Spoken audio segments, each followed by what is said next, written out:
नमस्कार दोस्तों, मैं हूं ओवैस शेख, आपका अपना फाइनेंशियल एडवाइजर। आजकल ना पेट्रोल के दाम आसमान छूना, शेयर बाजार का गुता लगाना और सोने के भाव का रॉकेट बनना, ऐसा लगता है जैसे सब कुछ आउट ऑफ कंट्रोल है। लेकिन आज के इस एक्सप्लेनर में हम समझेंगे कि ये सारी घटनाएं आपस में कितनी गहराई से जुड़ी हुई हैं। चलिए इस रहस्य से पर्दा उठाते हैं। अब एक बड़ा सवाल आता है, मार्केट आखिर इतना अजीब बर्ताव क्यों कर रहा है? मतलब एक तरफ इंटरेस्ट रेट्स बढ़ते हैं और स्टॉक मार्केट धड़ाम से गिर जाता है, दूसरी तरफ महंगाई के आंकड़े आते हैं और गोल्ड अचानक से उछल जाता है। इन सबको ना अलग अलग देखना बंद करना होगा, क्योंकि इन सबके पीछे सिर्फ एक ही मास्टरमाइंड है, और वो मास्टरमाइंड है इन्फ्लेशन। लेकिन रुकिए, इन्फ्लेशन का मतलब सिर्फ चीजों का महंगा होना बिल्कुल नहीं है। मार्केट का ये पूरा खेल इन्फ्लेशन के 3 अलग अलग चेहरों के इर्द गिर्द घूमता है और हर एक चेहरा मार्केट पर अपना एक अलग ही असर डालता है। तो चलिए सबसे पहले बात करते हैं नंबर 1 की। इन्फ्लेशन का असल मतलब आखिर है क्या? अक्सर लोगों को लगता है कि बस डिमांड ज्यादा और सप्लाई कम होने से इन्फ्लेशन आता है। ये सिर्फ आधा सच है। असल में इन्फ्लेशन के लिए 2 चीजें एक साथ चाहिए। पहला, डिमांड और सप्लाई के बीच का गैप, और दूसरा लिक्विडिटी, यानी लोगों की जेब में पैसा। खुद सोचिए, अगर पैसा ही नहीं है तो महंगाई कैसे बढ़ेगी? इसे एक छोटे से उदाहरण से समझते हैं। मान लीजिए 1 लाख रुपए का एक फोन है और 100 लोग उसे हर हाल में खरीदना चाहते हैं। अगर उन लोगों के पास पैसा है तभी वो ऊंची बोली लगाएंगे और कीमत बढ़ेगी, है ना? लेकिन अगर जेब में कैश ही नहीं है तो बोली लगाएगा कौन?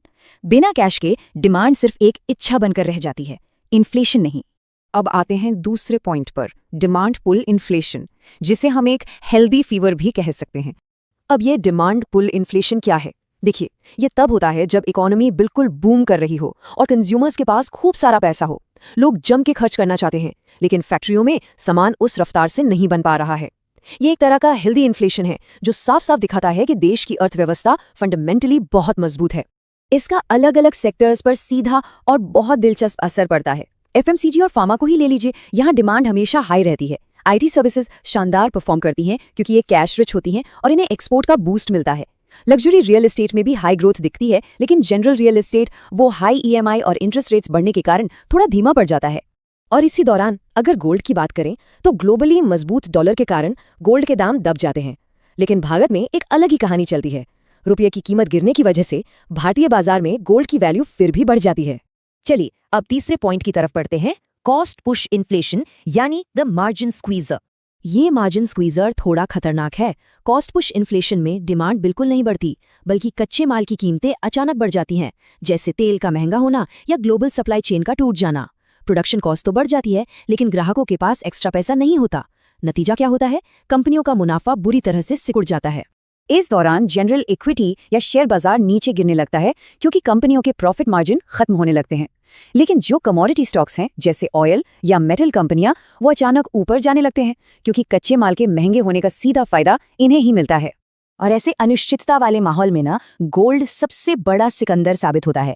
जियोपॉलिटिकल रिस्क और बाजार के डर की वजह से निवेशक सुरक्षित पनाहगाह यानी सेफ हेवन तलाशने लगते हैं, जिससे कॉस्ट पुश इन्फ्लेशन के दौरान गोल्ड पोर्टफोलियो को डूबने से बचाता है। अब आखिर में देखते हैं नंबर 4, बिल्ट इन इन्फ्लेशन, जिसे द वेज स्पाइरल भी कहते हैं।